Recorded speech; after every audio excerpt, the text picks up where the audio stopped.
referem a outra coisa além da conduta moral, todas as leis da natureza são leis divinas. Então, tanto as leis físicas, químicas, são leis divinas, e para os espiritualistas, e especialmente para os espíritas, as leis morais também estariam dentro desse contexto, uma vez que Deus é o Criador de todas as coisas. O sábio estuda as leis da matéria, o homem de bem estuda as da alma e as pratica. As leis divinas são as mesmas para todos os mundos, ou seja, mais uma vez, a ideia de imutabilidade e universalidade da legislação. A razão diz que devem ser apropriadas à natureza de cada mundo e proporcionais ao grau de adiantamento dos seres que os habitam. E aqui tem uma transformação, porque a ideia de que cada povo e cada elemento depende, a lei vai ser aplicada de acordo com a sua própria evolução. Basicamente, o que essa passagem quer dizer é que no caso da lei divina, ela é imutável e universal, porém ela é proporcional ao grau de adiantamento daquela comunidade ou daquela pessoa. Por quê? Aquela pessoa que menos sabe, menos se aplica a legislação. Aquela pessoa que mais sabe, mais responsabilidade tem. Então, a ideia aqui de proporcionalidade dependendo do contexto em que nós vivemos. Bem, e de onde vai vir essa lei divina, né? De onde que o ser humano vai obter essa lei? É da razão? É dos profetas? Né? Deus deu a todos os homens meios de conhecer sua lei? Então todos podem conhecê-la, mas nem todos a compreendem. Os que a compreendem melhor são os homens de bem e os que procuram pesquisá-la. Entretanto, todos a compreenderão um dia, porque é preciso que o progresso se realize. Aqui a ideia de que todo mundo vai compreender a mesma legislação do ponto de vista da espiritualidade. A alma, antes de sua união com o corpo, compreende a lei de Deus melhor que depois de sua encarnação. A alma, antes de habitar o corpo, ela teria melhor noção das leis de Deus, e no corpo ela se esqueceria dessas leis de Deus. O que o Espírito de Verdade vai falar é que compreende conforme o grau de perfeição que atingiu e conserva disso a lembrança intuitiva depois de sua união com o corpo. Contudo, os maus instintos do homem o fazem esquecer dela. O que está por trás aqui, a ideia é uma mistura dos justnaturalistas. A lei é divina, mas o homem acessa a lei divina pela razão e pela consciência. Então, da atividade da razão, é da atividade de exercício mental e de consciência que o homem acessaria a lei divina. Uma vez que o homem traz inscrita na consciência a lei de Deus, há necessidade que lhe seja revelada? Se o homem esqueceu, segundo os espíritas, Deus quis que ela fosse lembrada através do que se chama, né, em toda a história da humanidade, que seriam os profetas, que vêm para poder relembrar essas leis divinas. E aí há um contexto enorme de pessoas que estariam encarnadas para falar qual é essa lei, né? Especialmente aqueles profetas que nós conhecemos, Moisés e Jesus, mas diversos outros que habitaram a terra para poder relembrar essa lei. Então, basicamente é essa a resposta que está na 621 e na 622. Bem, voltando e também reafirmando aqui a ideia da imutabilidade e da universalidade, né? As diferentes posições sociais criam necessidades novas que não são as mesmas para todos os homens. A lei natural parece assim não ser uma regra uniforme, que essas diferentes posições estão na natureza da vida do homem e de conformidade com a lei do progresso. Isso não invalida a unidade da lei natural que se aplica a tudo. Então, para aquela ideia que está muito arraigada para os justnaturalistas, há uma ideia de adaptação da lei, porque os contextos sociais são diferentes e o estágio evolutivo de cada sociedade é diferente. Mas o princípio que informa a legislação seria, nesse sentido, universal e imutável.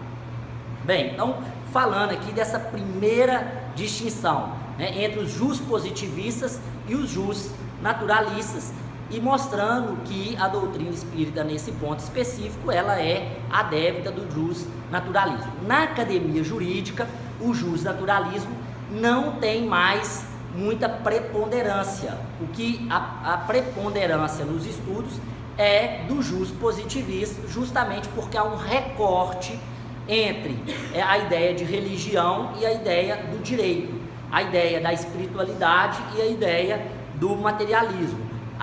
Na teoria hoje jurídica, o que se predomina é a análise do direito baseada na produção humana. Bem, um outro elemento muito importante do direito, eu já até antecipei aqui, é a ideia da personalidade, né? A ideia de pessoa. Nós tínhamos o primeiro momento que era o coletivismo.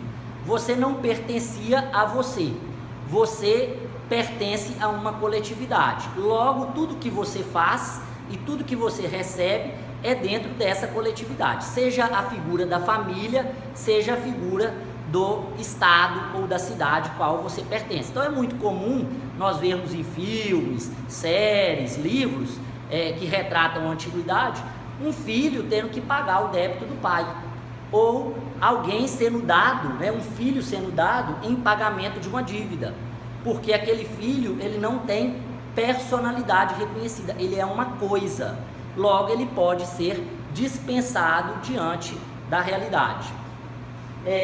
Nós temos a superação do coletivismo, especialmente na Idade Moderna, com a emergência, como eu disse para vocês, do individualismo ou da individualidade.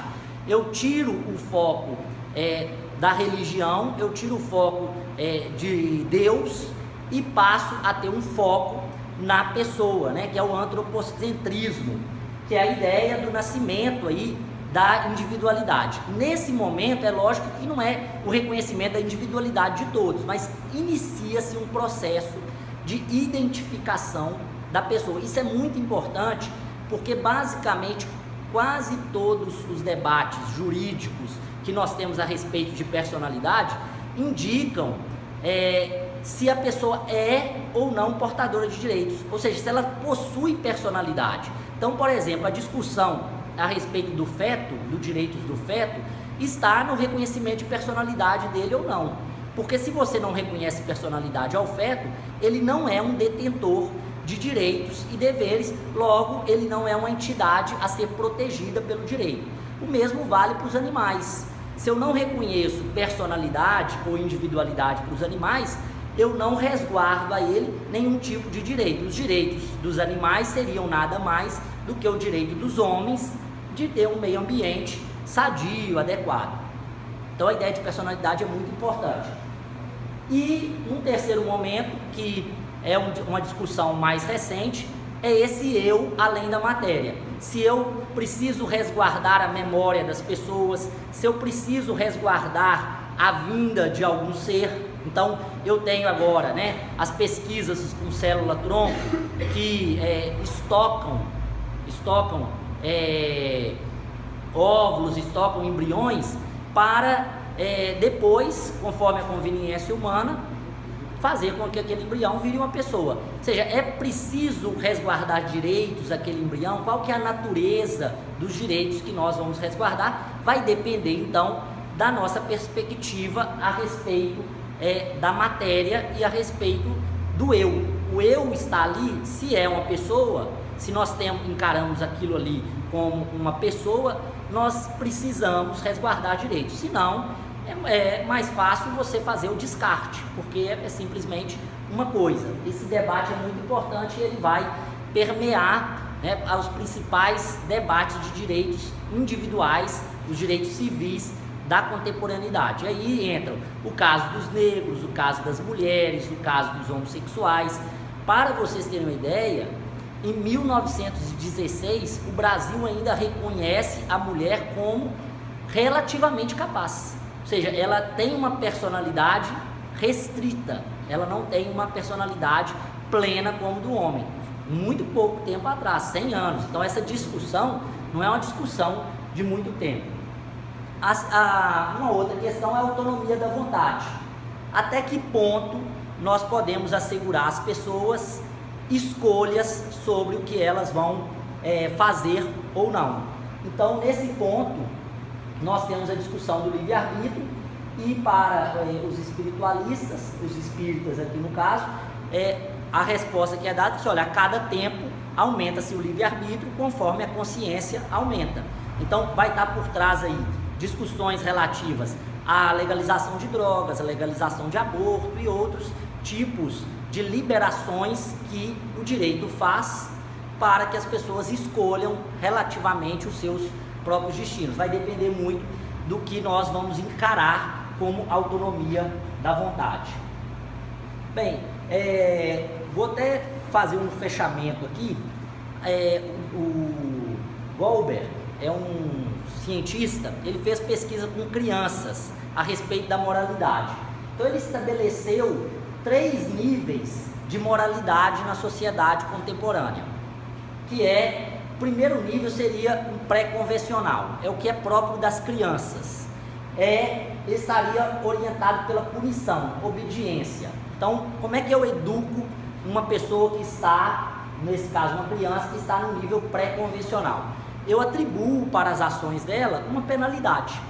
E aqui ela vai começar a agir estrategicamente de como eu evito aquela penalidade. Ela ainda não compreende as finalidades da lei e ela não compreende os elementos morais por trás dessa legislação. No segundo momento, ela passa uma orientação de alto interesse, em que ela se pergunta: o que eu ganho com isso? É aquele caso em que nós estimulamos a criança a estudar com uma recompensa final.